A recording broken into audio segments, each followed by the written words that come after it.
ஈழத் தமிழர்களை கொத்து கொத்தாக கொன்றதில் காங்கிரஸ் அரசாங்கம் அமைத்த போது ராஜீவ் காந்தி அவர்கள் தான் அதில் பிரதானமாக நானும் அவருடைய ராணுவம் தான் இங்கு வந்து இந்த அழிவுகளை மேற்கொண்டது. அதைத்தான் நானும் கூறுகிறேன். எனவே இந்திரா காந்தி எங்களுக்கு ஆதரவளித்தார், எங்களை வளர்த்தார், வாழ வைத்தார் இயக்கங்களை. அவருடைய மகன் அளித்தார், அளித்தவரின் மகன் எங்களை வாழ வைக்கல. தேர்தலிலே எவ்வளவு அசிங்கப்படுத்த முடியுமோ அவ்வளவு அசிங்கப்படுத்தினார்கள். விஜய் துரிஷாவோடு பேசினார்கள், வேறு பல பெண்களோடு பேசினார்கள், அவருடைய மனைவியோடு பேசினார்கள். இப்போது வெற்றி பெற்றிருப்பது யார்? இங்கே புத்தன் காந்தி இயேசுவும் கிடையாது, ராமனும் இல்லை, சீதையும் இல்லை. விஜய் அவர்கள் தெரிவு செய்யப்பட்டு விட்டார். ஆகவே மீண்டும் கச்சைத்தீவு கை வைக்க விஜய் முற்படுவாரா? அது இவர்களுக்கு இல்லை. முதலமைச்சருக்கு எதுவும் செய்ய முடியாது. அங்கிருந்து ஒரு கிலோ அரிசியை கூட அவர்களுக்கு கப்பல் மூலம் அனுப்ப முடியாது. தமிழ் தேசியம் சம்பந்தமாக பேசி பேசி இந்தியாவில் ஒரு பாரிய மாற்றத்தை தாம் உருவாக்க தயாராகிய நிலையில் மக்கள் அவரை கைவிட்டு விடுகிறார்கள். ஆனால் அவருடைய கட்சியை சேர்ந்த சிலர் பேசாத பேச்சுக்கள் இல்லை, பல்வேறுபட்ட விமர்சனங்கள். பழனிசாமியை பற்றி பேசவில்லை, ஸ்டாலினை பற்றி பேசவில்லை. நேரடியாகவே விஜய் தாக்குவதற்கு காரணம் அவர்களுக்கு நிச்சயமாக தெரியும், விஜய் முதலமைச்சராக போகிறார்.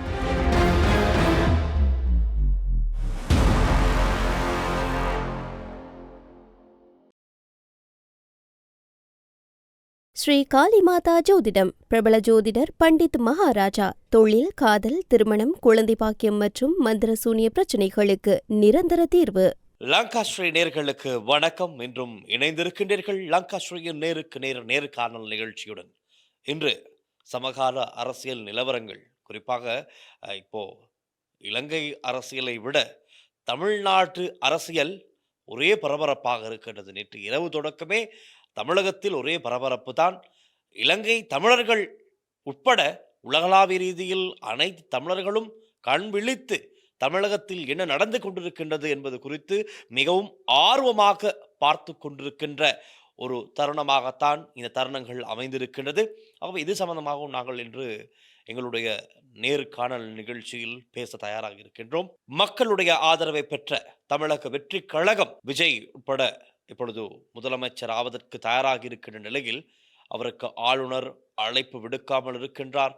இன்னமும் இன்றைய தினம் பதவியேற்பு நிகழ்வு இடம்பெறவிருந்தது. இறுதியில் அந்த பதவி ஏற்பு நிகழ்வும் ரத்து செய்யப்பட்டிருக்கின்றது.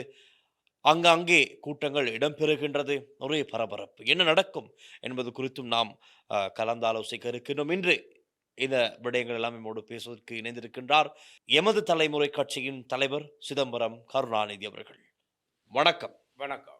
முதல்ல நாங்கள் தமிழக அரசியல் இருந்து ஆரம்பிக்கலாம் என்ற நேர்காணல. விஜயினுடைய கட்சி தமிழக வெற்றி கழகம் 108 தொகுதிகளைத்தான் வென்றிருக்கின்றது. ஆகவே ஆட்சி அமைப்பதற்கு, சட்டசபையில் ஆட்சி அமைப்பதற்கான முழு அதிகாரம் அவர்களால் வெற்றி கொள்ள முடியாமல் போயிருக்கின்றது. இதன் காரணமாக காங்கிரஸ் ஓடு கூட்டணி இணைகிறார்கள். நிபந்தனைகள் இன்றி காங்கிரசும் தமிழக வெற்றி கழகத்துக்கு ஆதரவு அளித்திருக்கின்றது. ஆகவே 108ஓடு 5 பேர் 113 பேர் தற்பொழுது இருக்கின்றார்கள். அப்படி பார்த்தாலும் கூட இன்னும் 5 பேர் தேவை. இப்பொழுது அது சம்பந்தமான பரபரப்பான பேச்சுவார்த்தைகள் இடம்பெறுகின்றது. இலங்கையை பொறுத்தமட்டில் இலங்கை தமிழர்கள் நிறைய பேர் தமிழக வெற்றி கழகம், அதாவது விஜய்க்கு ஆதரவு தெரிவிக்கின்றார்கள். அதாவது சினிமா ரசிகர்களாக இருந்தவர்கள் இன்று அவருடைய அரசியல் பிரவேசத்தை அடுத்து அரசியல் ரசிகர்களாக மாறியிருக்கின்றார்கள். இலங்கையில் இருப்பவர்களை பொறுத்தவரை அவர்கள் ரசிகர்கள் தான், அதாவது ஆதரவாளர்கள் என்று சொல்லலாம். ஆனால் தமிழகத்தில் அவர்களுடைய கட்சி தலைவர் அவருடைய வாக்குறுதிகளை நம்பி மக்கள் வாக்களிக்கின்றார்கள். ஆகவே ஓரளவு வாக்குகளை பெற்று இவர் ஆட்சி அதிகாரத்தை பெற தயாராகி இருக்கின்றார். இந்த காங்கிரஸோடு கூட்டணி இணைந்தது சம்பந்தமாக இலங்கை தமிழராக நீங்கள் எப்படி பார்க்கின்றீர்கள், என்ன நினைக்கின்றீர்கள்? அரசியலிலே தலைவர்கள் மாறும் போது கொள்கைகள் மாறுகின்றன. எனவே அன்றைய காங்கிரஸ் தலைவராக இருந்த ராஜீவ் காந்தியுடைய கொள்கை வேறு, ராகுல் காந்தியுடைய கொள்கை வேறு. இதுதான் உண்மை. எனவே ராஜீவ் காந்தி தவறு செய்தார். அப்படியாக இருந்தால் அது தகப்பன் செய்த தவறு பிள்ளை செய்யுமா என்ற ஒரு கேள்வியும் இருக்கின்றது. இது தாய் தகப்பன் குடும்பம் என்பதை விட இன்னும் ஒருபடி மேலாக சென்றால் கட்சி என்று நாங்கள் பார்க்க வேண்டும். கட்சியின் கொள்கைகள், குறிக்கோள்கள் இருக்கின்றன, கோட்பாடுகளும் இருக்கின்ற சமயங்களை போன்று. ஆனால் தலைவர்கள் மாறும் போது அங்குள்ள அதிகாரங்கள் அனைத்தும் மாற்றப்படுகின்றன. எனவே ராஜீவ்காந்தி ஒரு காலத்திலே குற்றம் செய்தார் என்று கூறும் இன்று சிலர் இலங்கையிலே தமிழீழ விடுதலை புலிகள் மற்றும் அனைத்து இயக்கங்களுக்கும் வளர்ச்சி பெறுவதற்காக, இவர்கள் வளர்வதற்காக, ஆயுதம் வாங்குவதற்காக அன்று இதே இவரின் ராஜீவ்காந்தியின் தாயார் இந்திரா காந்தி தான் பணம் கொடுத்தார். எம்ஜிஆர் மூலமாக 1.5 கோடி ரூபாய் இந்திய பணம் தமிழீழ விடுதலை புலிகளுக்கும் தலா 1 கோடி ரூபாய் மற்ற இயக்கங்களுக்கும் வழங்கினார்கள். எனவே அன்று வளர்த்தவர்கள் அவர்கள். பயிற்சி கொடுக்கப்பட்டது வேறு நாட்டில் அல்ல, பாகிஸ்தானிலோ, சீனாவிலோ, அமெரிக்காவிலோ, கனடாவிலோ அல்ல, இந்தியாவிலே பயிற்சி கொடுக்கப்பட்டது அவர்கள் இராணுவ பயிற்சி. கேரளாவுக்கும் தமிழ்நாட்டுக்கும் இடைப்பட்ட பகுதியிலே இந்திரா காந்தியின் வேண்டுகோளுக்கு தன்னுடைய அதிகாரத்தை பயன்படுத்தி இந்திரா காந்தி அங்கு முகாமிட்டு இவர்களுக்கு, தமிழர்களுக்கு, இலங்கை வடக்கில் உள்ள தமிழர்களுக்கு இந்திய இராணுவத்தால் விசேட பயிற்சி கொடுக்கப்பட்டது. எனவே இந்தியா இயக்கங்களுக்கு உதவி செய்திருக்கின்றது. பின்பு வேறு சில பிரச்சனைகள் வந்தது ராஜீவ்காந்தியினால். எனவே தாய் நல்லம் பிள்ளை சரியில்லை என்று கூறுகிறோம். இங்கே தகப்பன் சரியில்லை, மகன் நல்லவர் என்று கூற வேண்டும். நாங்கள் அதைத்தான் பார்க்க வேண்டும். ஆனால் இலங்கையைச் சேர்ந்தவர்களோ அல்லது புலம்பெயர்ந்து இருக்கின்றவர்களோ பலரும் சொல்வது, ஈழத் தமிழர்களை கொத்து கொத்தாக கொன்றதில் காங்கிரஸ் அரசாங்கம் அமைத்த போது ராஜீவ் காந்தி அவர்கள் தான் அதில் பிரதானமாக அவருடைய ராணுவம் தான் இங்கு வந்து இந்த அழிவுகளை மேற்கொண்டது. அதைத்தான் நானும் கூறுகிறேன். எனவே இந்திரா காந்தி எங்களுக்கு ஆதரவளித்தார், எங்களை வளர்த்தார், வாழ வைத்தார் இயக்கங்களை. அவருடைய மகன் அளித்தார். எனவே மற்ற அளித்தவரின் மகன் எங்களை வாழ வைக்கலாம். எனவே இவர் தான் தவறு செய்வார் என்று இல்லை. இதுவரை ராகுல் காந்தியால் எங்களுக்கு பாதிப்பு ஏற்பட்டிருக்கின்றதா? இல்லை, கிடையாது. தகப்பன் செய்தது பிள்ளைகளுக்கு பழி வாங்க முடியும். அப்படியால் இந்திரா காந்தி நல்லது செய்தார் எங்களுக்கு. அதை யார் கூறுகின்றார்கள்? அதை பற்றி அவன் பேசுவதில்லை. எனவே அதை ஏற்றுக்கொள்ள முடியாத ஒரு விடயம். அவர்கள் சேருவது நல்லது. நிச்சயமாக எவ்வளவோ பேர் அரசியல்வாதிகள் அல்லாமல் அரசியலுக்கு அப்பாற்பட்டவர்களும் பொறாமையால், வெறுப்பால், தங்களுடைய வியாபாரங்கள் அல்லது தங்களுடைய ஊழல்கள் இவைகள் பிரச்சனை ஏற்பட்டுவிடும் என்பதற்காக தேர்தலிலே எவ்வளவு அசிங்கப்படுத்த முடியுமோ அவ்வளவு அசிங்கப்படுத்தினார்கள் விஜய். அது மாத்திரமல்லாமல் பெண்களை வைத்து இழிவுபடுத்தினார்கள். அதுபோல் அவருடைய மனைவியை வைத்தே பிரச்சனை உண்டு பண்ணினார்கள். எனவே இப்போது இலங்கையிலும் அது இருக்கின்றது. ஒரு ஆணை பாதிக்க, ஒரு ஆணை தாக்க வேண்டும், அவருடைய வளர்ச்சியை நிறுத்த வேண்டுமாக இருந்தால் சில பெண்களை வைத்து படம் காட்ட பார்ப்பார்கள். சில பெண்களும் இருக்கின்றார்கள், முக புத்தகத்திலும் அல்லது தொலைபேசியாலும் ஒவ்வொருவருக்கும் தொலைபேசியில் கூறுபவர்களும் இருக்கின்றார்கள். எனவே இவர்களுக்கெல்லாம் ஒரு நல்ல பாடமாக அமைகின்றது. இவ்வளவு தரம் குறைவாக துரிஷாவோடு பேசினார்கள், வேறு பல பெண்களோடு பேசினார்கள், அவருடைய மனைவியோடு பேசினார்கள். இப்போது வெற்றி பெற்றிருப்பது யார்? பேசியவர்களும் பெண்கள் தான். பெண்களுக்கு தெரியும், சராசரி மனிதன் என்பவன் நீங்களும் நானும் ஒன்றுதான்.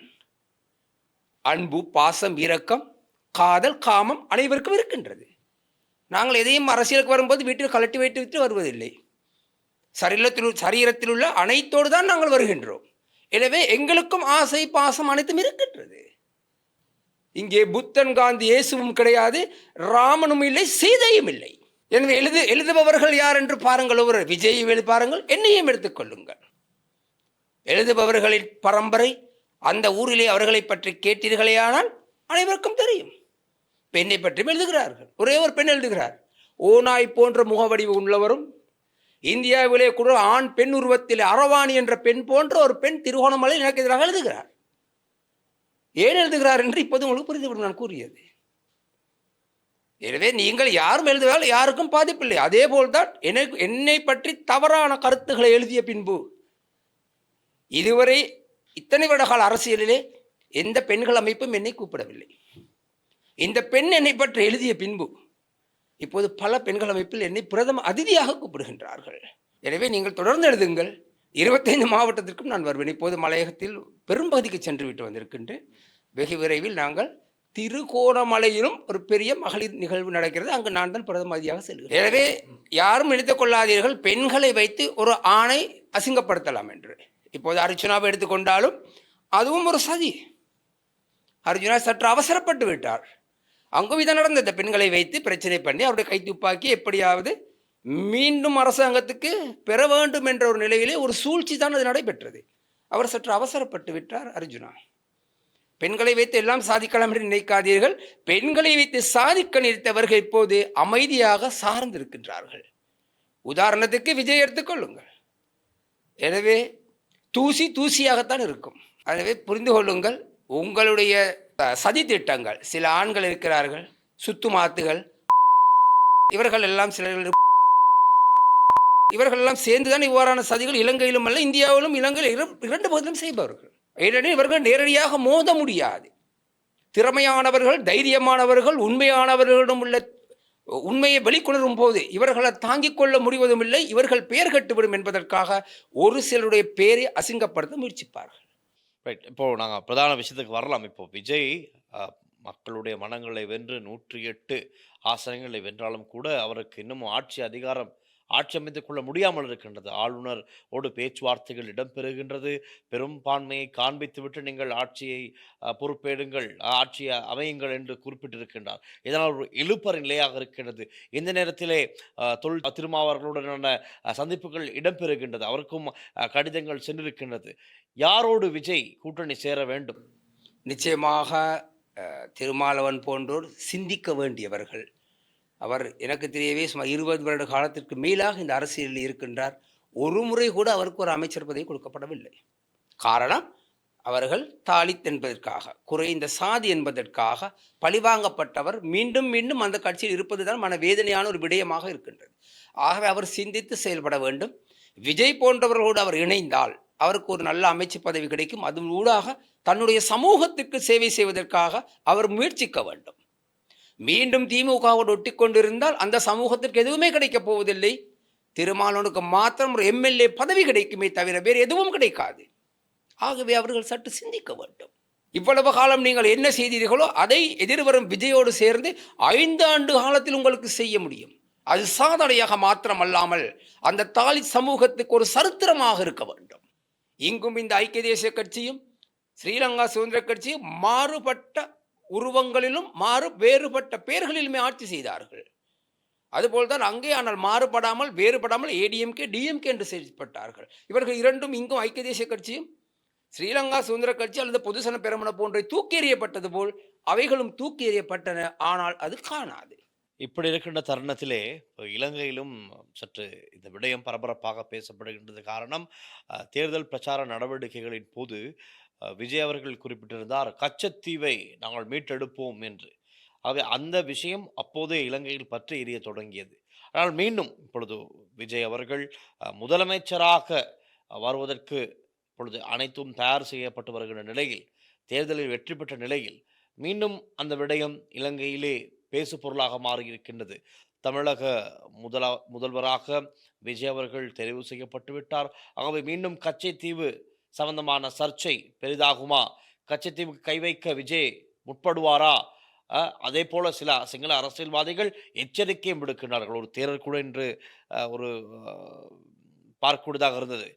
பத்திரமுள்ளே சீலரத்ன தேரர் இன்று எச்சரிக்கை விடுத்திருக்கின்றார் விஜய்க்கு.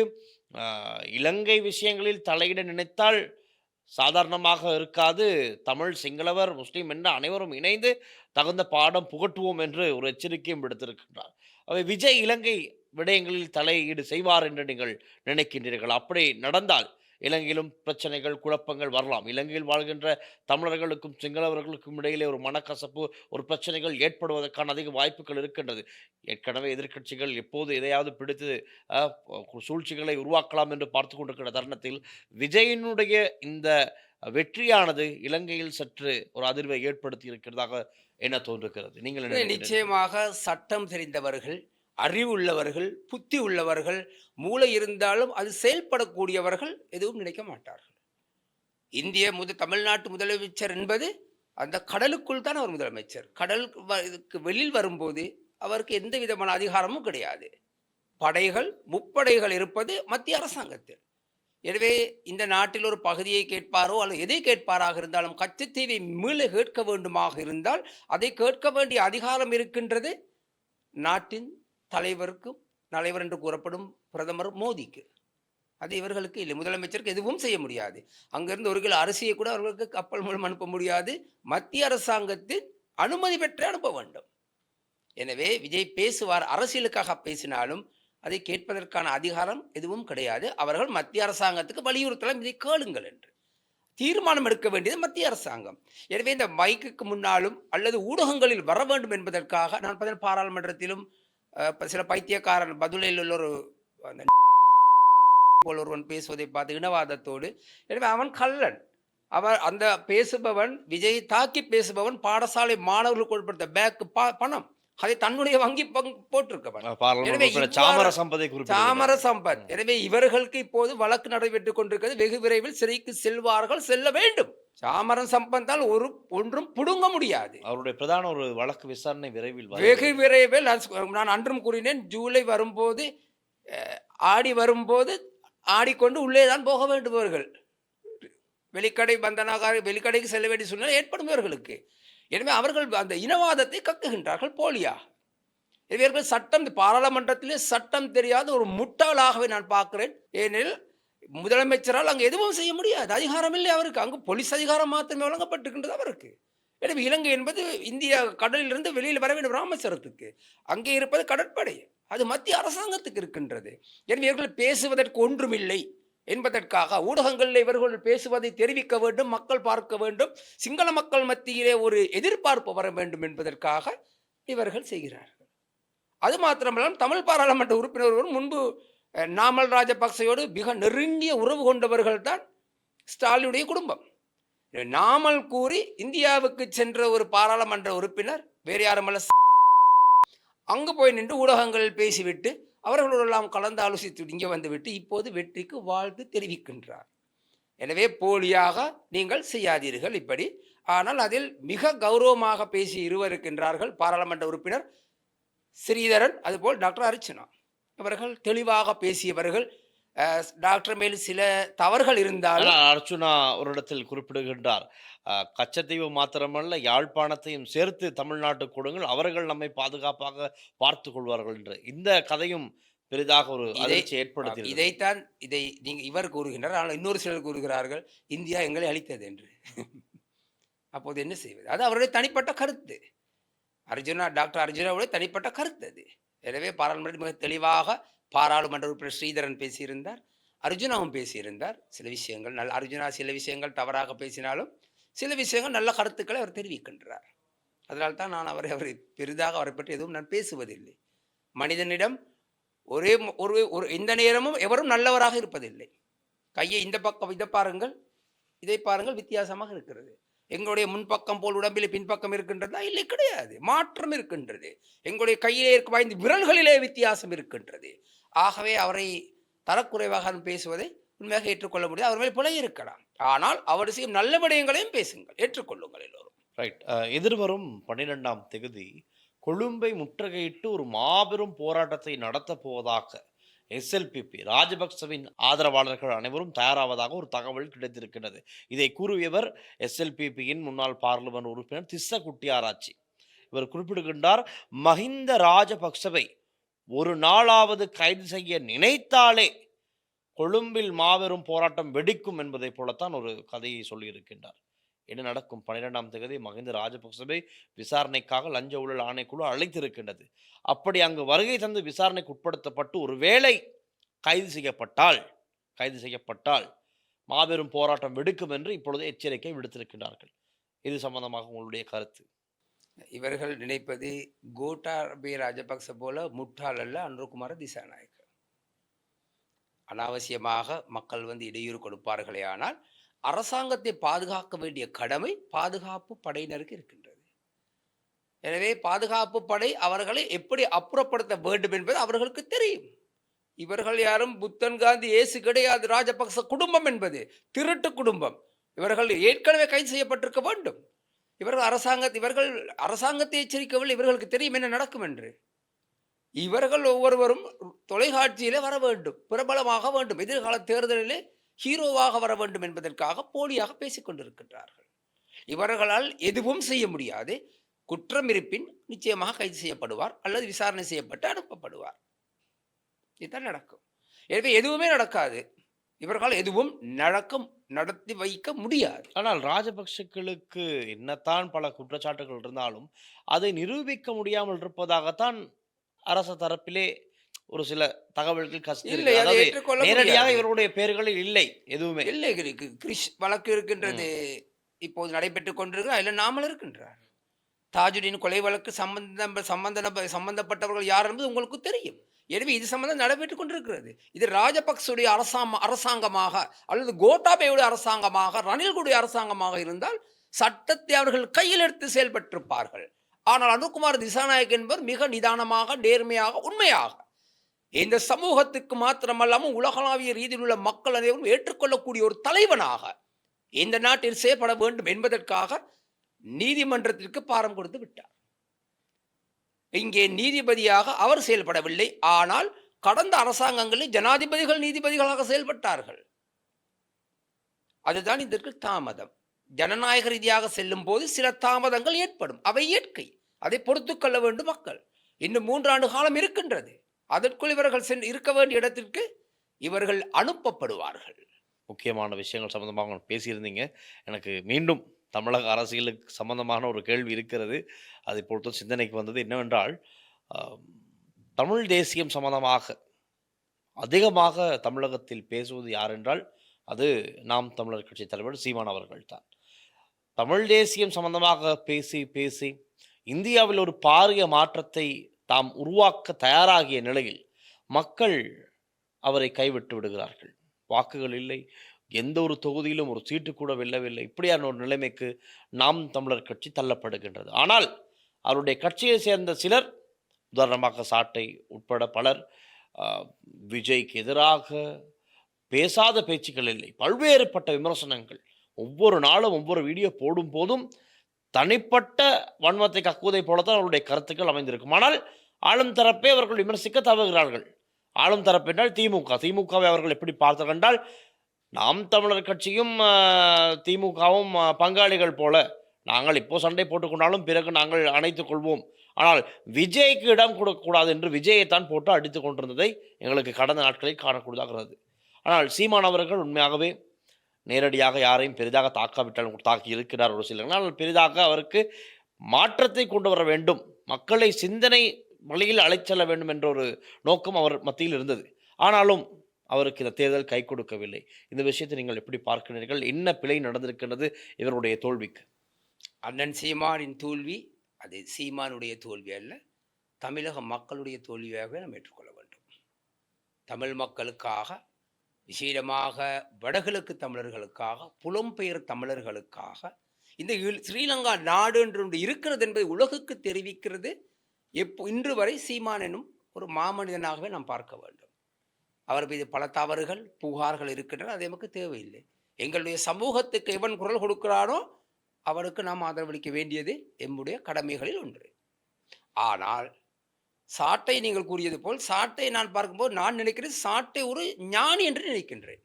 காரணம், ஏன் அவர் விஜயை தாக்கி பேசினார், ஏன் விமர்சித்தார்? அவருக்கு தெரியும் விஜய் நிச்சயமாக முதலமைச்சராக போகிறார் என்று. எனவேதான் அவருக்கு எதிராக அவர்கள் பேசியிருக்கின்றார்கள். பழனிசாமியை பற்றி பேசவில்லை, ஸ்டாலினை பற்றி பேசவில்லை.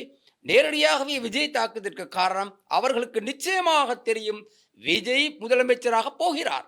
எனவே அவரை நாம் விமர்சிக்க வேண்டும் என்று விமர்சித்தார்கள். இவர்களுடைய விமர்சனம் அவருக்கு வெகுமதியாகியது. எனவே அந்த கட்சியின் தோல்விக்கு, அண்ணன் சீமானின் கட்சி தோல்விக்கு சாட்டையும் ஒரு காரணம். அதை கூறுவார், ஓவரா பேசிட்டு கொடுத்ததை விட வாங்கிட்டு அந்த மாதிரி ஓவரா பேசிவிட்டார். பேச வேண்டும். அவர் நானும் பேசுகின்றேன். குறைகளை கூறுங்கள், தேவையற்ற வார்த்தைகளை குறைத்துக் கொள்ளுங்கள். நாங்கள் வெற்றி பெற்று இந்த மண்ணுக்கு நாங்கள் என்ன என்பதை கூறுங்கள். அதை விட்டு அவர் அவரோடு போனார், இவரோடு போனார், அங்கே வீட்டுக்கு போனார், இங்கே போனார், அந்த பெண்ணோடு போனார், இந்த பெண்ணோடு போனார். நீங்களும் போங்க, யாருமே உங்களை வேணான்னு சொல்லலை. உங்களுக்கு முடியலை, இடுப்புல சத்து இல்லை, அதுக்கு எங்களுக்கு ஒன்றும் செய்ய முடியாது. கருணாநிதி அவர்களே, அதே போல தான் இப்போ இலங்கை அரசியல் சம்பந்தமாக நாங்கள் நிறைய பேசுகிறதுக்கு இருக்குது. இருந்தாலும் இந்த நேர்காணலில் ஒரு முக்கியமான விஷயம் சம்பந்தமாக தான் பேசணும்னு தயாராக இருந்தேன். அதாவது திரைசேரி சம்பவம், $2.5 மில்லியன் அமெரிக்கன் டாலர் காணாமல் போனதை அடுத்து பல சர்ச்சைகள், விமர்சனங்கள் இப்படி அரசாங்கத்தின் மீது இருக்கின்றது. அரசாங்கத்துக்குள்ளேயும் பல சர்ச்சைகள் இருக்கின்றது. என்ன நினைக்கிறீங்க? இப்போது ஒருத்தர் தற்கொலை செய்து கொண்டார் குளியாப்பிட்டியில், இந்த திணைக்களத்தைச் சேர்ந்தவர், திரைசேரிக்கு சம்பந்தப்பட்ட தொடர்பு இருக்கின்ற ஒரு அதிகாரி. ஆகவே இது தற்கொலை அல்ல, கொலை என்பதற்கான ஆதாரங்கள் இருப்பதாக உதயகம்மன் பிற வேற ஊடகங்கள் முன்பாக வந்து அவர் ஒரு விதமான விஷயங்களை முன்வைக்கின்றார். ஆனால் இப்பொழுது அவரும் விசாரணைக்கு அழைக்கப்பட்டிருப்பதாக ஒரு தகவல் கிடைத்தது. குளியாப்பிட்டிய போலீஸுக்கு அழைக்கப்பட்டிருக்கின்றார். இப்படியெல்லாம் பல பரபரப்பான சம்பவங்கள் இடம்பெற்று கொண்டிருக்கின்றது. ஒவ்வொரு சம்பவங்கள், அதாவது இந்த பணம் காணாமல் போவது சம்பந்தமாக ஒவ்வொரு திணைக்களங்களிலிருந்தும் பெருமதியான அமெரிக்கன் டாலர் பெரும் தொகையான பணங்கள் ஏதோ ஒரு வகையில் மாறி வைப்பு செய்யப்படுகின்றது வேறொரு அக்கௌண்ட்டுக்கு. இதெல்லாம் நீங்கள் எப்படி பார்க்குறீங்க? இது என்ன அரசாங்கத்தின் ஃபெயிலா, அல்லது இது எதிர்க்கட்சிகளுடைய சூழ்ச்சியா, இல்லை இது வேறு எதுவுமா? இது சரியான முகாமைத்துவம் இல்லையா? நிதி அமைச்சர் ஜனாதிபதி அனுரகுமார திசாநாயக்க இவர் என்ன செய்கிறார் என்ற கேள்வி எழுந்திருக்கின்றது. நீங்கள் எப்படி பார்க்கின்றீர்கள்? நான் இதற்கு முன்பும் பல தடவை உங்கள் ஊடகத்தை கூறியிருக்கிறேன். பாராளுமன்றத்தில் உள்ள 225 பாராளுமன்ற உறுப்பினர்கள் மாறுவதால் நாடு திருந்தப் போவதில்லை. அரசு அதிகாரிகளிடம்தான் அனைத்து அதிகாரங்களும் இருக்கின்றது. இந்த ஒரு கிராமத்துக்கு சென்றால் ஆக கீழே உள்ள அதிகாரி யார்? கிராம சேவகர். எனவே அங்கே ஒரு கடிதம் வாங்குவதாக இருந்தால் என்ன நடக்கும், என்ன செய்ய வேண்டும் என்பது என்னை விட இந்த பார்த்து கொண்டிருக்கும் உங்களுக்கு தெரியும். எனவே எங்கு ஊழல் ஆரம்பிக்கின்றது என்பதை நீங்கள் பார்த்து கொள்ளுங்கள். எனவே ஜனாதிபதியாக இருந்த கோட்டாபே அல்லது மஹிந்த, ரணில் விக்ரமசிங்க மாறிய போதிலும் அரசு அதிகாரிகள் மாற்றப்பட்டார்களா அல்லது மாறினார்களா? கிடையாது. எனவே அந்த ஊழல் சாதாரண ஊழல் நடைபெற்றுக் கொண்டுதான் இருக்கின்றது. அந்த ஒரு ஊழல்களில் தான் இதுவும் ஒன்று. ஜனாதிபதி நிதியமைச்சராக இருந்தால் என்று ஒவ்வொரு இடத்திற்கும் காவல் போட முடியாது. பழைய அதிகாரிகள் இருக்கலாம், அரசியல் பழிவாங்கலாகவும் இருக்கலாம், அது ஒன்றுமே இல்லாமல் தனிநபர் களவாகவும் இருக்கலாம். இப்போது எதிர்கட்சி இவ்வளவு கூக்குரல் எடுக்கிறீர்களே, மத்திய வங்கியிலே காசு போன போது நீங்கள் ஏனையா ஒருவரும் பேசவில்லை, அமைதியாக இருந்தீர்கள். ஆனால் எவரும் நாட்டை விட்டு தப்பிச் செல்லவில்லை. தப்பி போக ஜனாதிபதி ஒருபோதும் அனுமதிக்கப் போவதும் இல்லை. ஆனால் அன்று யார் சென்றது? பிரதானமானவர் சென்றார், திருமணத்துக்கு சென்றார் என்று பாராளுமன்ற ரணில் விக்ரமசிங்க பிரதமராக இருந்தவர் தெரிவித்தார். இன்று ஆனால் எவரும் செல்லவில்லை, செல்வதற்கு எவருக்கும் அதிகாரம் இல்லை. நீதிமன்றத்திலே அவர்களுடைய பயண தடை போட்டிருக்கின்றது. எனவே இதை ஏற்றுக்கொள்ளுங்கள், அவசரப்படாதீர்கள். நிச்சயமாக அவர்கள் தேடி பிடிக்கப்பட்டு தண்டனை வழங்கப்படும். அந்த இறந்தவர் கொலையா என்பது அது தீர்மானிக்க வேண்டியது நாங்கள் அல்ல, நீதிமன்றம். அங்கே ஒரு கொலையை பார்ப்பதற்காக நிச்சயமாக இறந்திருந்தால் நீதிபதி வருவார். அதன் பின்பு அந்த உடல் கொண்டு செல்லப்பட்டு வைத்திய அதிகாரி பரிசோதனை பின்னர் தீர்மானிக்கப்படும்.